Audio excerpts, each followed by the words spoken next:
Many thanks for joining us for the news and sincere apologies for coming your way a little behind schedule. My name is Rosemary Ukoko-Tega. The headlines.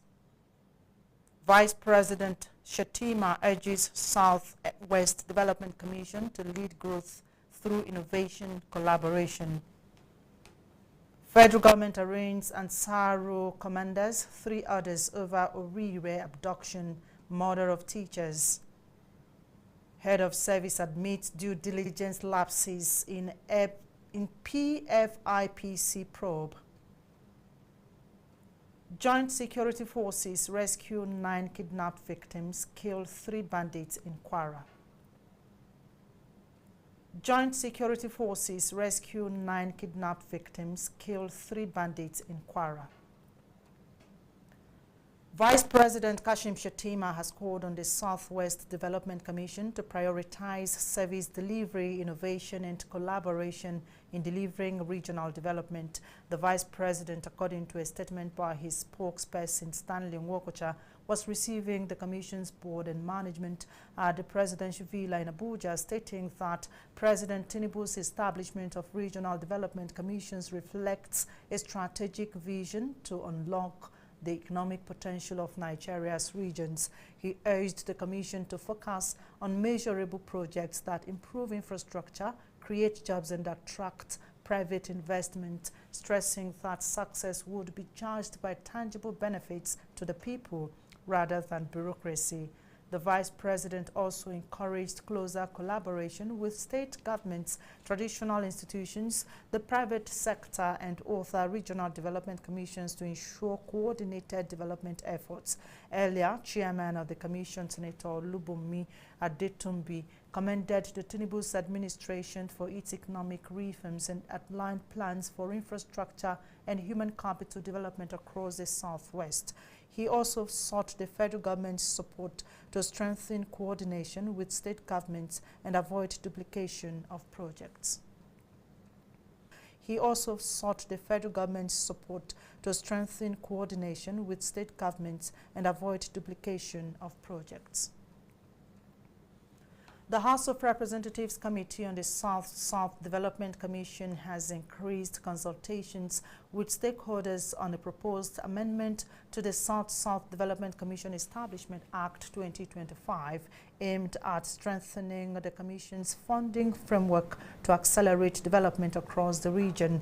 The committee met with government agencies, petroleum regulators, oil industry operators, and other stakeholders at its resumed public hearing on Wednesday, examined the proposed amendment and ensured that the legislation reflects broad-based input before its consideration by the House. Chairman of the committee, Mr. Julius Pandis, said the hearing was reconvened after several critical stakeholders were unable to attend the initial session held on July 8 due to their participation in the Nigerian Oil and Gas Conference. The proposed amendment, according to the lawmaker, seeks to expand the funding sources of the South-South Development Commission to enable it more effectively discharge its statutory responsibility of promoting sustainable development across the region. Representatives of stakeholders comprising Nigerian Upstream Petroleum Regulatory Commission (NUPRC), Nigerian Midstream and Downstream Petroleum Regulatory Authority (NMDPRA), and the Oil Producers Trade Section of the Lagos Chamber of Commerce and Industry, among others, though agreed on the need to strengthen the Commission's capacity to deliver critical infrastructure and development projects. They urged lawmakers to carefully balance developmental aspirations with the need to preserve the stable, competitive, and investment-friendly operating environment for Nigeria's petroleum industry. The Benden South State Constituency Equisi Traditional Rulers Council has declared unwavering support for the third-term re-election bid of the Deputy Speaker of the House of Representatives and member representing Benden Federal Constituency, Mr. Benjamin Kalu.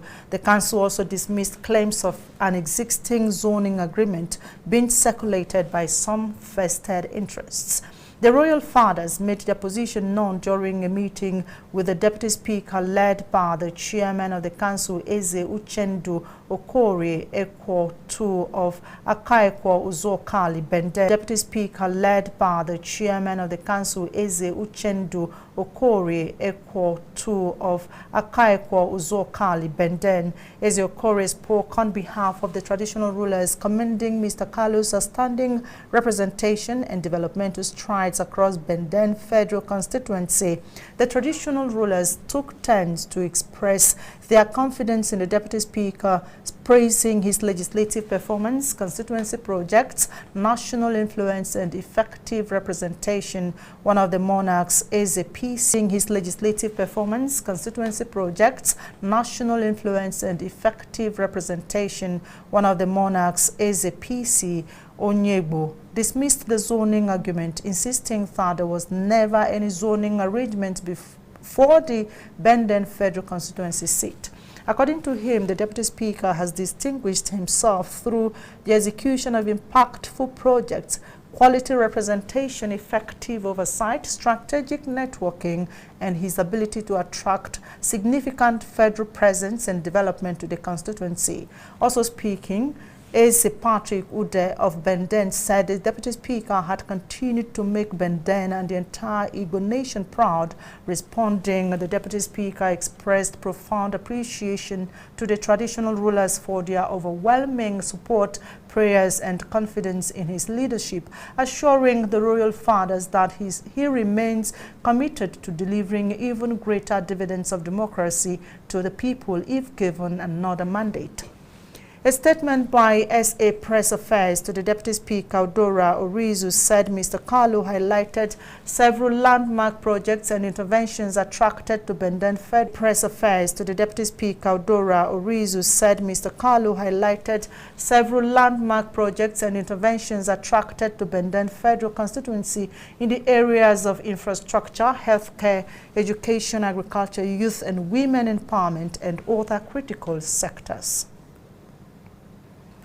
The federal government has arraigned 2 commanders of the Ansaru terrorist group and 3 other suspects before the Federal High Court in Abuja over alleged terrorism, kidnapping, and the murder of 2 teachers abducted in Orire local government area for your state. The 5 defendants were brought before Justice Salim Ibrahim on fresh charges linked in Orire local government area for your state. The 5 defendants were brought before Justice Salim Ibrahim on fresh charges linked to the school abduction incident. The suspect, identified as Abubakar Abba Mahmouda, also known as Abu Bara, Abubakar Abbas alias Malam Mahmouda Al-Nigeria, alongside Abdulrazak Omar, Yunus Musa and Shamsu Adamu Sani, were ordered to remain in the custody of the Department of State Services pending the commencement of trial on September 24.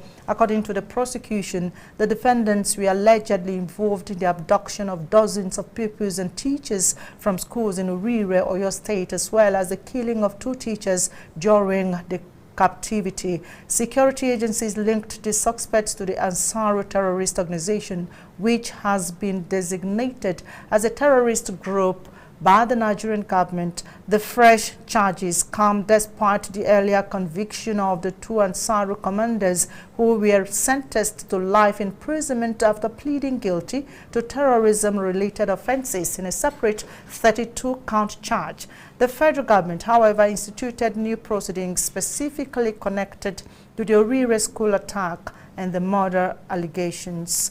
Authorities said the 3 additional suspects were arrested during the operation that led to the rescue of the abducted victims.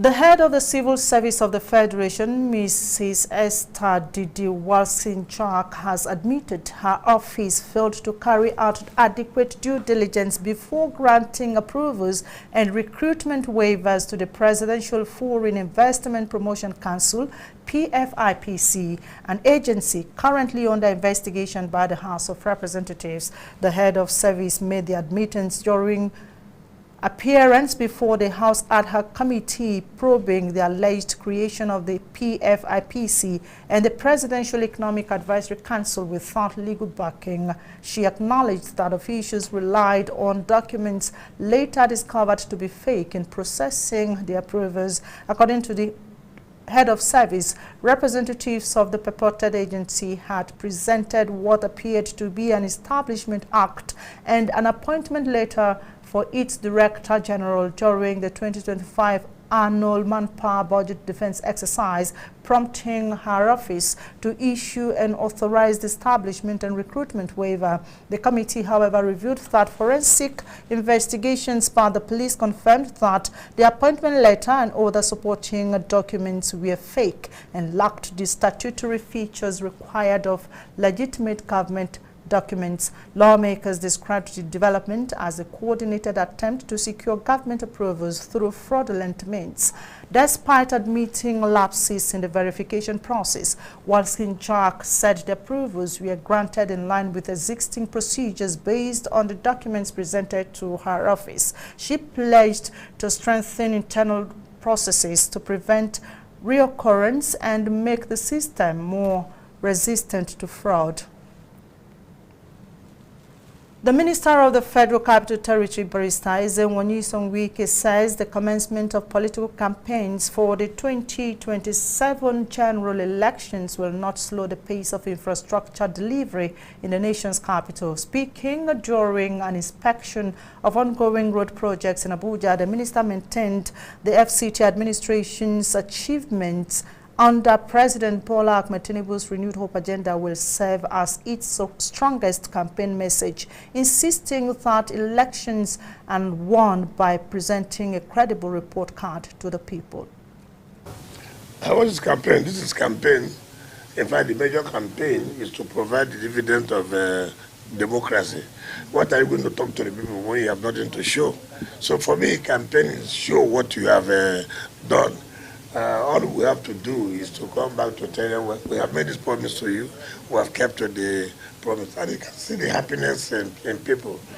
It is not going to affect us at all, whether Rivers or in FCT. I'm sure that the campaign is done, and you can see the senatorial candidate and the House of Reps candidate who are here to make sure that they have something to tell their people. The Tinubu administration has made promise, and he has kept to those his words. So for me, that is campaign. I don't believe in coming to talk rhetorics. It's a opposition show your report card, and I think this administration, as far as FCT is concerned, have been able to show their report card, and they have no problem winning the election any day and next year it is. The CBC has said that they can complete that job by January, and I will be so impressed if that is done. And on our own part, we are going to make sure that funding is made. That road is very, very critical, very, very critical. If that road is done, of course, the entire Guaripa will be open. And now we are here at Tundu-Maraki to Zuba, that's Abuja, linking Abuja Kaduna, highway. CCCC is a company that has always kept to their words.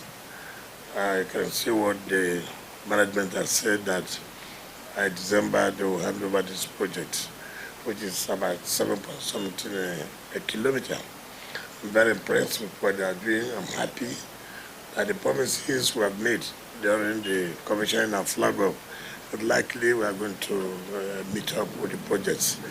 And so we're happy with what they are doing. You can see they've started the drainage too, but because of the rains, of course, the earthwork has to slow down, and they're concentrating on the drainage.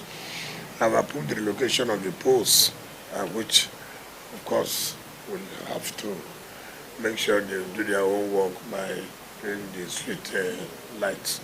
So we're happy. You're watching News at 3 on ASO Television. Watch us live on DSTV 392, StarTimes TV 127, Free TV 507 on the UHF band, channel 38. Coming up after the break, joint security forces rescue 9 kidnapped victims, kill 3 bandits in Kwara. Details of this and other stories after the timeout. Stay with us. There are stories that make the heart race. Where love is born in the most dangerous moments. Ali was actually Poyraz Ali. Each secret can destroy everything. Love, passion, power, lies. It's not the first time you let me down. It was my mistake for trusting an idiot like you. The dramas that make you feel everything. Catch the sizzling episodes of Sins and Roses at 4 p.m, Domenica Monteiro at 5 p.m, Be My Sunshine at 6 p.m, and Avenida Brazil at 7 p.m, Central African Time. Only on Novelas Plus.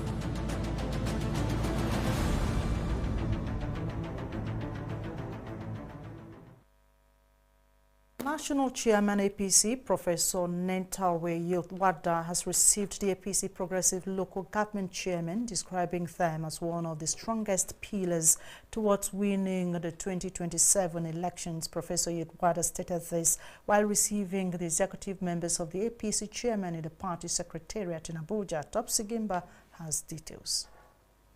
Professor Nentawe Yildiwada expressed satisfaction receiving the executive members of the All Progressives Congress Progressive Local Government Chairman, pledging that the leadership of the party will stand by them, ensuring them that the initiative will succeed. If you don't want to be a politician, don't take political appointment. You work to mobilize the votes. Without the votes, you can't be in the office. And that's why we need you to work with these people. Tell them they're not doing well. Tell them where we need to work harder. Tell them we need to, this where we have the leakages, mend it, we can win the election. After that, let's work towards. Tell them we need to, this where we have the leakages, mend it, we can win the election. After that, let's work towards that carnival, that mobilization, that presence. For me to wear jeans and t-shirt that day and a pickup so that I can jump and dance, I'll do it. If you want us to march around Abuja that day, we'll march. If you want us to move around to tell the people, we'll do it. If you want us to knock on doors, we'll do it. Anything to make our party to succeed that is legal, we'll always do it.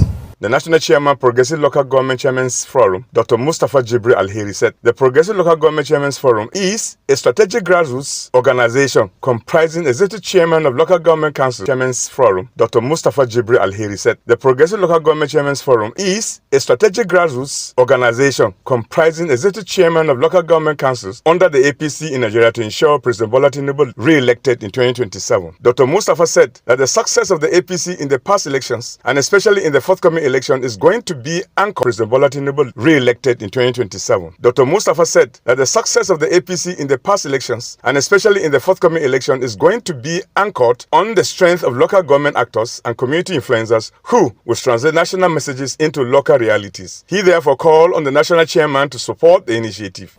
We are the closest to the grassroots.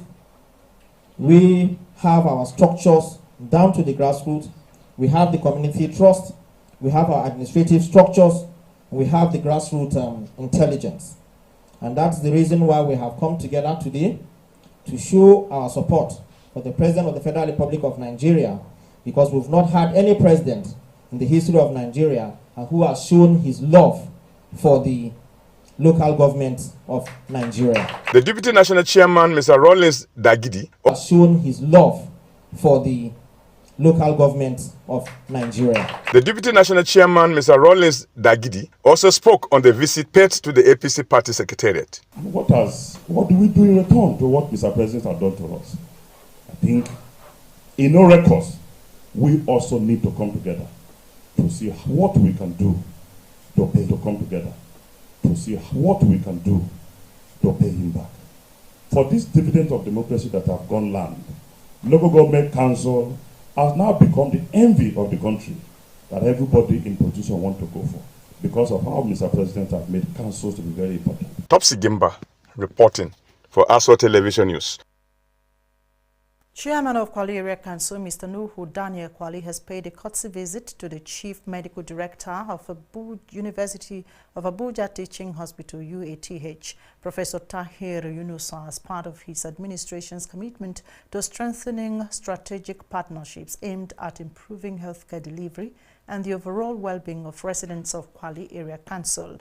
During the visit, the chairman commended the management of the hospital for its outstanding contributions to healthcare services and reaffirmed his administration's resolve to collaborate with reputable institutions to expand access to quality medical care. Mr. Nuhu Kwali emphasized that quality healthcare remains a key pillar of his administration's development agenda, stressing that sustainable development can only be achieved through a healthy and productive population. He noted that his administration would continue to pursue partnerships that strengthen healthcare services, promote community well-being, and deliver meaningful dividends of democracy to residents across the area council. In his remarks, the Chief Medical Director, Professor Tahir Yunusa, appreciated the chairman for the visit and commended his commitment to the welfare of the people. He expressed the readiness of the University of Abuja Teaching Hospital to partner with the area council administration on medical outreach programs, capacity building, and other healthcare initiatives. Both leaders reaffirmed their commitment to productive partnership aimed at improving healthcare delivery and building healthier communities across Kwali Area Council. Minister of Aviation and Aerospace Development, Festus Keyamo, has assured the Sokoto state government of the federal government's support for the successful launch of Caliphate Airlines. The assurance came as the minister received a delegation from the state ahead of the airline's planned commencement of commercial operations. The delegation said Caliphate Airlines is scheduled for inauguration on August 18, 2026, and appealed for support to facilitate the timely issuance of its airline operator certificate. The airline is expected to begin operations with 5 Embraer aircraft serving Sokoto, Abuja, and Kano, with plans to expand its domestic network. In response, Keyamo commended the Sokoto government for investing in the aviation sector and pledged that regulatory processes would be handled professionally without unnecessary delays while maintaining strict safety standards. He said the airline's launch would improve regional connectivity, stimulate economic growth, and create employment opportunities in line with federal government's aviation development agenda. Joint security operatives have rescued 9 kidnapped victims and killed 3 suspected bandits during a coordinated operation in Ekiti local government area of Kwara State. The operation involved personnel of the Department of State Services, forest guards, local hunters, and vigilantes who carried out the raid in communities bordering Ekiti and Niger states. According to a statement issued by the Chief Press Secretary to the Chairman of Ekiti Local Government, Prince Dada Sunday, the operation was conducted in the Obo, Aijagule, Ejuo, Ora, and Osi axis following intelligence report on the activities of armed criminals in the area. The statement said security team engaged the kidnappers in a fierce gun battle, resulting in the death of 3 of the suspects, while several others escaped with gunshot wounds into nearby forests. All 9 abducted victims were rescued unharmed during the operation. Authorities commended the collaboration among security agencies and local vigilante groups, describing the operation as a major breakthrough in the fight against kidnapping and banditry in the region. Security personnel have since intensified efforts to track down the fleeing suspects. Residents have been urged to remain vigilant and continue providing credible information to security agencies to sustain the ongoing crackdown on criminal elements operating along the Kwara border communities. The Osun State Police Command has arrested the secretary to the state government, Teslim Igbelaye, and 5 other suspects of alleged vote buying and electoral offences ahead of the August 15 governorship election in the state. The arrests followed a security operation carried out in Osogbo, the state capital. Police authorities said items recovered from the suspects include permanent voter cards, PVC's voter register, and about 4.8 million naira in cash allegedly meant for vote inducement. The command added that the operation was part of efforts to ensure a credible and violence-free election. According to the police, the suspects are currently in custody and are assisting investigators. The command noted that one of those arrested had earlier been placed on its watch list in connection with alleged criminal activities in the state. The Osun State government, however, condemned the arrest, describing it as politically motivated. State officials insisted that the allegations against the secretary to the government and the other suspects were unfounded and called for due process in the investigation. The development comes barely weeks before the governorship election as security agencies intensify measures to curb electoral malpractices and maintain law and order across the state. The police have assured residents that anyone found culpable after investigations will be prosecuted in accordance with the law.